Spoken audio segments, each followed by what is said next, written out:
За неполни 7 дена гореа струјомерите во 3 штипски згради, при што уништени или оштетени се најмалку 50 броила. Во сите 3 случаи поголеми штети и потенцијални пожари спречила противпожарната екипа. По претходно добиена дојава во раните утрински часови за запалено електрично броило во населба 8 ноември. Од страна на противпожарната единица беше интервенирано со едно возило и 4 пожарникари.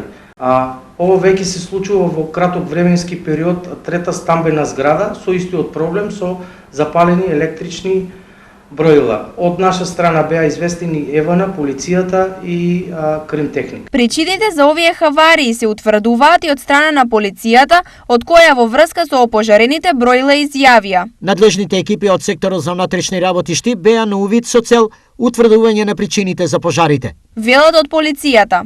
Од ЕВН Македонија пак се воздржани околу санкцијата на броилата и излегоа со следново соопштение. Екипите на електродистрибуција веднаш реагирале на терен по пријавениот пожар на ормари во 3 згради во Штип.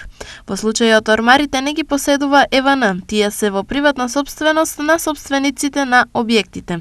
Електродистрибуција и понатаму ќе продолжи со преземање на сите потребни мерки за сигурно снабдување со електрична енергија на корисниците, како и соработка со надлежните институции кои се одговорни за целосно решавање на случајот. Стои во известувањето.